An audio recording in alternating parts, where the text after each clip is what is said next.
The dead sector of Shard's Edge Station always spoke in whispers.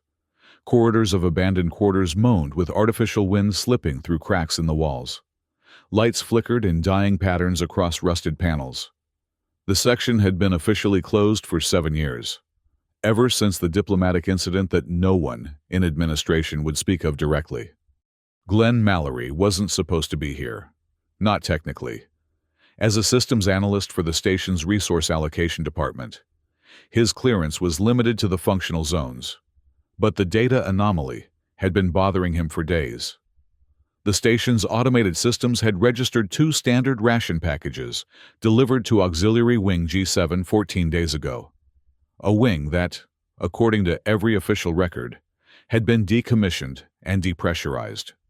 Yet the environmental systems showed oxygen consumption. Minimal, but present. "System error," his supervisor had said dismissively when Glenn mentioned it. "Flag it for IT and move on." But Glenn couldn't move on. Maybe it was the methodical nature that made him good at his job. The need to account for every outlier, every unexplained data point. Or maybe it was something else. Something he couldn't quite name that drew him toward the abandoned wing with a handheld scanner and a pocket full of emergency ration bars he'd taken from the mess hall. The service corridor narrowed as he moved deeper into G7. Rust had begun to claim the edges of the metal panels, creating delicate fractals of decay. His boots echoed hollowly against the grating. The air tasted stale and carried a faint, unfamiliar scent. Something organic and foreign. Glenn paused at an intersection, consulting his scanner. The life signs were faint but unmistakable. 2 distinct patterns, one weaker than the other. He took the left passage, where emergency lighting cast long shadows across the floor. That's when he heard it. A sound so faint he might have imagined it. A soft, rhythmic whimper carried through the ventilation system. It wasn't mechanical. It was the sound of a child crying. Not a human child. The pitch was wrong, the cadence unfamiliar, but unmistakably a young creature in distress. Glenn's heart quickened. He followed the sound, moving quickly now, the scanner forgotten in his hand. The passage opened into what had once been a security checkpoint, now abandoned. The reinforced door hanging partially open on damaged hydraulics. Beyond it lay a room that had been erased from the station schematics. The space was large, clinical, with observation equipment pushed against the walls, and in the center stood a cage. Not a detention cell with the usual transparent barriers and comfort amenities required by interstellar humanitarian law. This was a cage, metal bars with antiquated locking mechanisms, designed to contain and display, rather than temporarily detain. Inside were 2 figures. The larger one was curled protectively around the smaller, both wrapped in what appeared to be a single, thin thermal blanket. Their skin was a pale lavender that seemed to shimmer faintly in the dim light. The adult, Glenn assumed it was the mother, had delicate ridges along her temples and hairless scalp. The child, perhaps 4 or 5 by human development standards, had similar but less pronounced features. Their eyes were large and entirely black, without visible pupils. When those eyes turned toward Glenn, he felt a shudder run through him, not of disgust or fear, but of profound shame, human shame. The mother pulled the child closer, moving to the far corner of the cage. Her movements were weak, labored. The child continued to make the soft whimpering sound that had led Glenn here. "I'm not—" Glenn's voice cracked. He cleared his throat and tried again. "I'm not going to hurt you." The mother stared at him with those unreadable black eyes. Around her neck hung a small device, a translator, standard issue for diplomatic envoys. But it appeared damaged, a crack running along its display. Glenn approached slowly, setting down his scanner. He reached into his pocket and pulled out the ration bars, holding them up for the aliens to see. "Food," he said, then mimed eating. "For you." The mother didn't move, but the child, a daughter. Glenn somehow knew. watched the ration bars with unmistakable hunger. Glenn knelt by the cage, examining the locking mechanism. It was secured with both a physical lock and an electronic one, station security protocol that would sound alarms if tampered with. He couldn't open it, not now, not without preparation. Instead, he slid the ration bars through the gaps in the bars, pushing them across the floor toward the pair. The mother made no move toward the food. The child looked up at her, then at the bars, clearly hungry, but unwilling to leave her mother's protection. Glenn backed away, giving them space. He tapped gently on the metal grating of the floor. 1, 2, 1, 2, 3.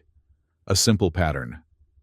After a moment, the child cautiously tapped back, mimicking the rhythm.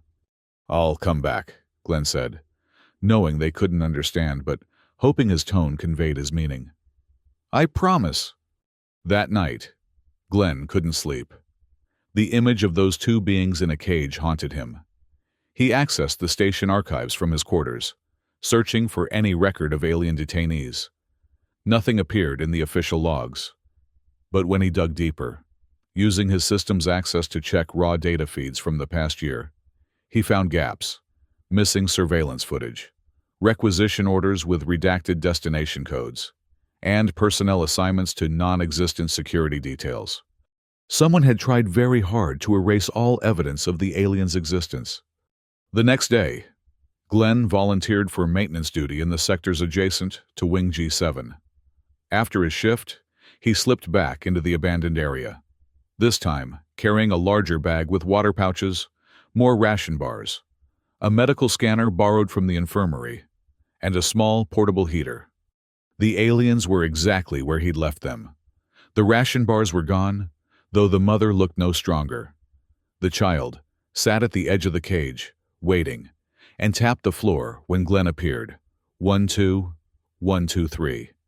Glenn responded with the same pattern. Feeling an unexpected surge of emotion at this small connection, he approached with his new supplies.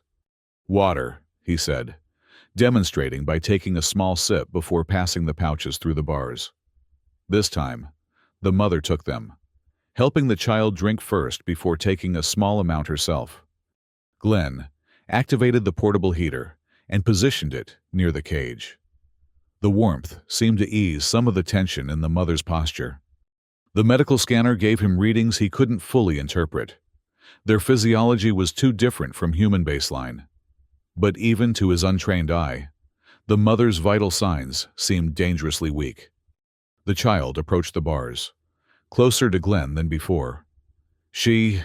Glenn had decided the young one was female, though he had no way of knowing their species' gender expressions, reached a slender, three-fingered hand toward him, stopping just short of the bars. Glenn mirrored the gesture, careful not to cross the boundary of the cage. "What's your name?" he asked softly, knowing the question was futile. The child made a sound, a lilting, musical note that rose and fell in a complex pattern. "Leary," Glenn said, attempting to approximate the sound. "Is that your name, Leary?"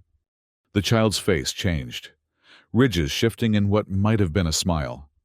She repeated the sound, then pointed to herself.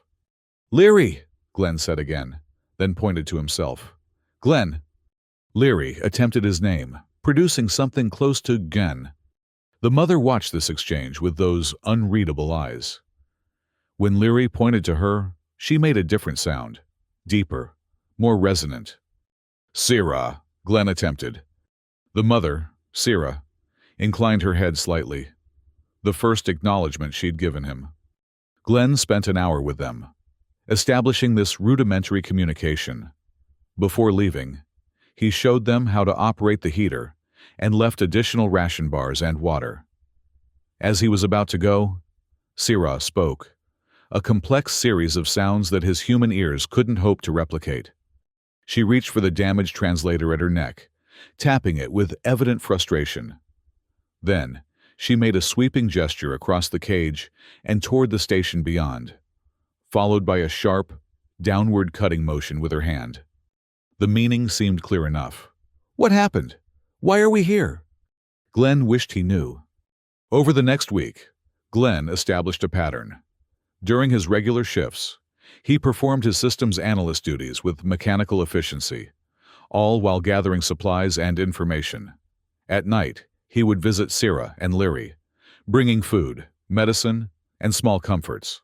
A proper blanket, a light that Leary seemed fascinated by, a data pad with visual learning programs that required no language.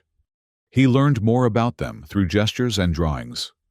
Sierra had been a voice keeper for her people, a concept Glenn understood to be something between a diplomat and a cultural historian. Leary would someday be one too. Her vocal abilities were already extraordinary, capable of producing sounds no human throat could form. Sierra's mate had been killed. This she communicated through a sharp, slashing gesture across her throat and a mournful tone that needed no translation. Glenn gathered they had been part of a diplomatic envoy, but something had gone terribly wrong. On the 8th night, Glenn brought tools to examine the translator. It was sophisticated technology, but the damage was primarily to its physical components rather than its programming. After 3 hours of delicate work, he managed to restore partial functionality. The device hummed to life, its small screen glowing faintly. Gratitude, it translated from Sierra's speech, the voice mechanical and fragmentary. Daughter and I, abandoned, after conflict. Who put you here? Glenn asked. The translator struggled with Sierra's response. Humans in uniform, after mate killed, accused of... The device sputtered, unable to translate a complex term. Evidence disappeared, forgotten. Sierra gestured to the cage, to the abandoned wing around them, then made a sweeping motion as if erasing something. They put you here to forget about you, Glenn said, understanding dawning with cold clarity. To hide what happened. 7 cycles, the translator managed. 7 years. They had been here for 7 years. Glenn's hands tightened around the bars. I'm going to get you out, he promised. Both of you. But station security systems were designed to prevent exactly what he was planning. Every door, every corridor was monitored. Every security override was logged and tracked. Breaking them out would mean exposing himself, losing his position, possibly facing detention himself. Glenn spent 3 more days gathering information and supplies, formulating a plan. He studied security patrol patterns, camera blind spots, and emergency protocols. He stashed supplies along the potential escape route, a maintenance shaft that led to the lower docking bay where supply vessels and emergency pods were kept. On the 12th night, as Glenn approached the cage with a small toolkit hidden in his jacket, warning klaxons began to sound throughout the station. Attention all personnel, the automated system announced. Shield fluctuation detected. Prepare for potential radiation exposure in sectors F through H. Emergency protocols engaged. It was exactly the diversion Glenn needed. A shield fluctuation would trigger automated lockdowns and redirect security personnel to essential systems. But it also meant danger. If the shields failed completely, the abandoned wing would be exposed to lethal levels of radiation. Glenn ran the final distance to the detention room. Sierra and Leary were pressed against the far wall of the cage, eyes wide with fear at the blaring alarms. We have to go now, Glenn said, pulling out his tools. The translator conveyed his urgency, if not his exact words. He attacked the electronic lock first, using an emergency override code he'd extracted from the security database. The physical lock was harder, an antique mechanism requiring a key he didn't have. Glenn worked frantically, the station's warning announcements growing more urgent around them. Shield breach imminent in Sector G. All personnel evacuate immediately. Glenn abandoned subtlety and smashed the physical lock with a heavy tool, breaking the mechanism. The cage door swung open. Sierra was too weak to walk quickly. Glenn helped support her, while Leary stayed close to her mother's side. They moved as fast as they could through the corridor toward the maintenance shaft, the station's lights now pulsing red with emergency signals. Warning: radiation levels rising in Wing G7. Automatic seals engaging in 30 seconds. If those seals engaged, they would be trapped. Glenn urged them forward, practically carrying Sierra the last few meters to the maintenance hatch. He wrenched it open and helped Leary in first, then Sierra, climbing in after them and pulling the hatch shut, just as the corridor's emergency barriers slammed into place. The shaft was narrow and dark, lit only by emergency strips along the floor. They crawled forward on hands and knees, Glenn leading the way through the labyrinthine passages he had memorized. Twice they had to stop as security personnel passed nearby, their voices muffled through the walls of the shaft. After what seemed like hours, they reached the access point for the lower docking bay. Glenn pressed his ear against the panel, listening for movement outside. Hearing nothing, he carefully pushed it open and helped Sierra and Leary out. The bay was dimly lit and deserted. All personnel had been called to address the shield emergency. Rows of small vessels lined the walls, maintenance craft, short-range shuttles, and the emergency escape pods designed to carry crew to safety in case of catastrophic station failure. Glenn led them to the farthest pod, one partially hidden behind supply crates. It was designed for 4 occupants, with basic life support and navigation systems. "This will take us away from the station," Glenn explained, knowing the translator would convey his intent, if not his exact words. To New Athera. New Athera was a small colony world in the same system, primarily agricultural, with a population known for asking few questions of newcomers. Glenn had chosen it carefully from the navigational database. As they secured themselves in the pod, the station's computer spoke again. "Shield stabilization in progress. Security alert. Unauthorized access detected in docking bay lower 3. They had been discovered. Glenn's hands flew over the controls, initiating the launch sequence. The pod's engines hummed to life as the bay's internal security doors began to close. "Hold on," Glenn told Sierra and Leary, strapping them securely into their seats. The pod shot forward, barely clearing the closing doors. Behind them, the vast bulk of Shard's Edge Station receded, its spinning rings glittering against the darkness of space. Ahead lay only stars and the small green-blue orb of New Athera. Leary pressed her face against the viewport, watching the station shrink into the distance. She made a soft, musical sound that needed no translation. Relief. Sierra reached out and touched Glenn's hand, the first time she had initiated contact. Her fingers were cool and smooth against his skin. The translator at her neck offered a single word: freedom. New Athera welcomed them with rain, gentle, warm droplets that fascinated Leary as they landed on the outskirts of a small settlement. Glenn had chosen this location carefully, away from the main colony center where station personnel might visit. They found shelter with a woman named Nin, who ran a small flower shop and asked no questions when Glenn offered 3 months' worth of credits for a room at the back of her home. Her only requirement was that Sierra and Leary stay out of sight when customers came. "People here mind their business," Nin told Glenn as she showed them the room. "But newcomers like your friends would cause talk. Talk reaches the wrong ears. And then we all have trouble." The room was small but clean, with a window overlooking Nin's garden. Leary spent hours watching the local birds dart among the unfamiliar plants, sometimes mimicking their calls with uncanny accuracy. Sierra grew stronger each day. The translator, now fully repaired by Glenn, allowed her to share her story in fragments. She and her mate had been part of a cultural exchange program, representatives of the Alithian people making first contact with humans. During negotiations on Shard's Edge, a misunderstanding had escalated.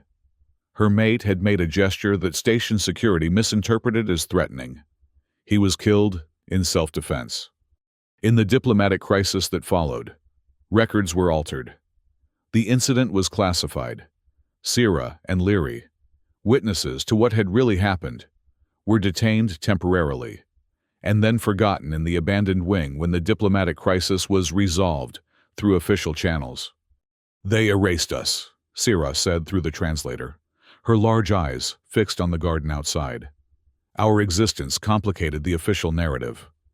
Glenn returned to Shard's Edge Station a week later. Having told his supervisors he had been ill, he resumed his duties as a systems analyst, careful to behave exactly as he always had.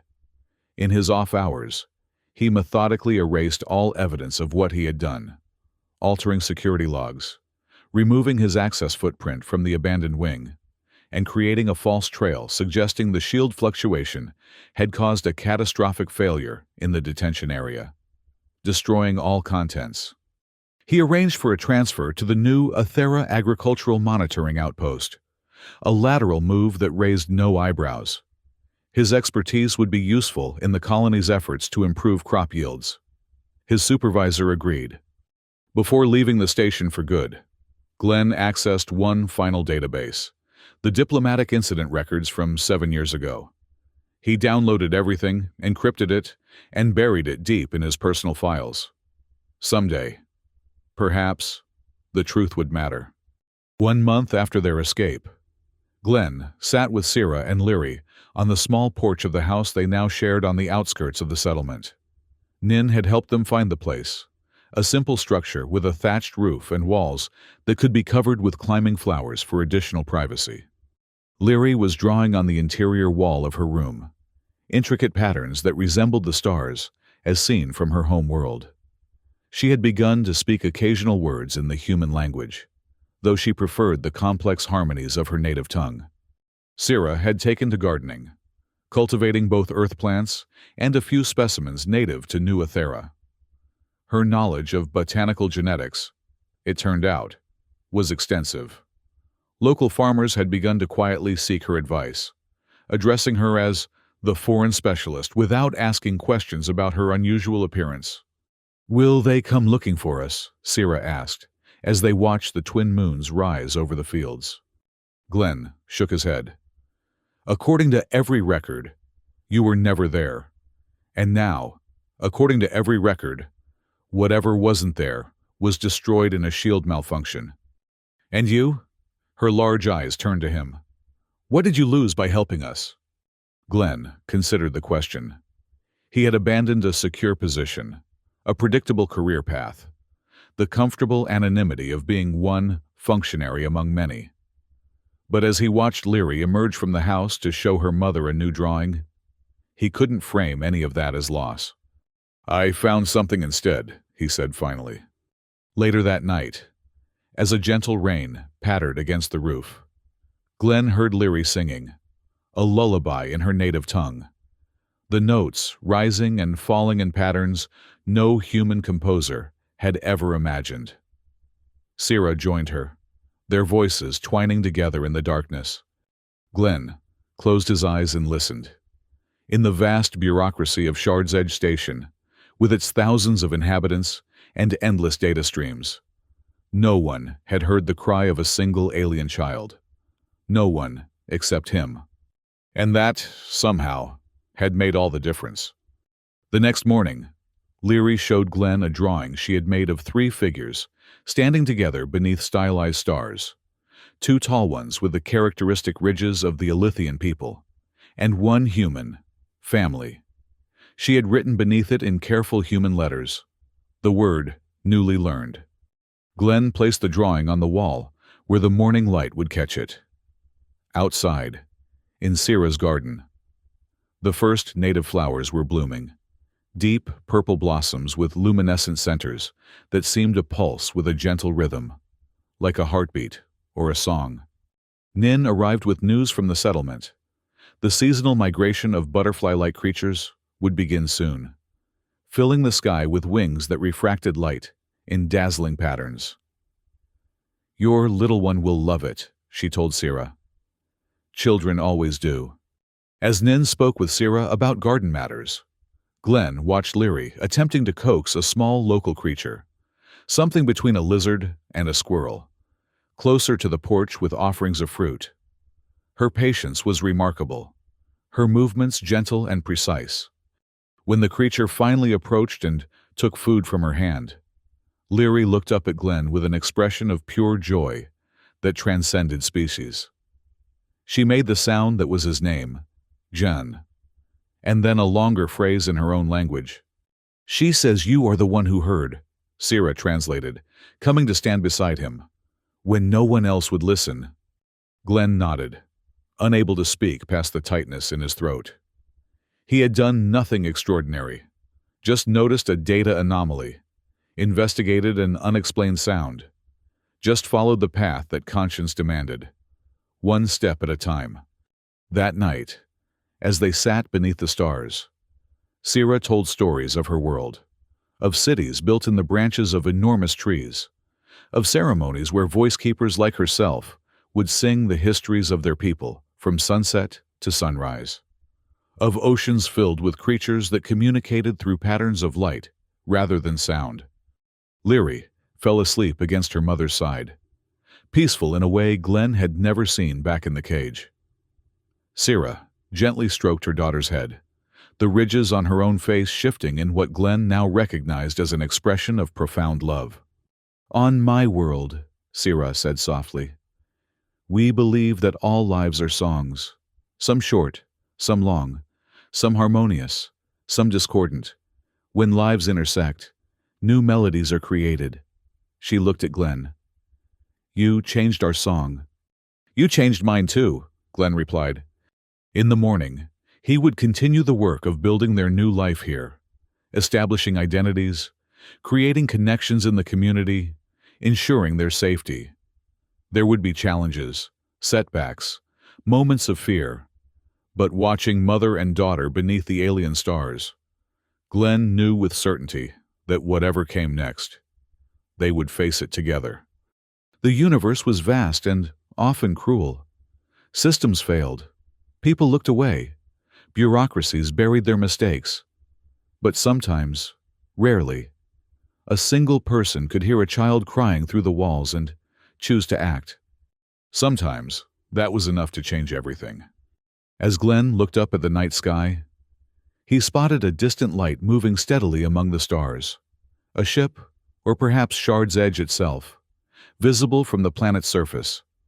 Whatever secrets it still held, whatever injustices occurred within its walls, were no longer his concern. His place was here now, in this small house with its thatched roof, and walls slowly being covered with Leary's star maps, and Sira's growing collection of botanical specimens. Here, where the sound of their voices raised in their native songs filled the rooms each evening. Here, where they were no longer forgotten.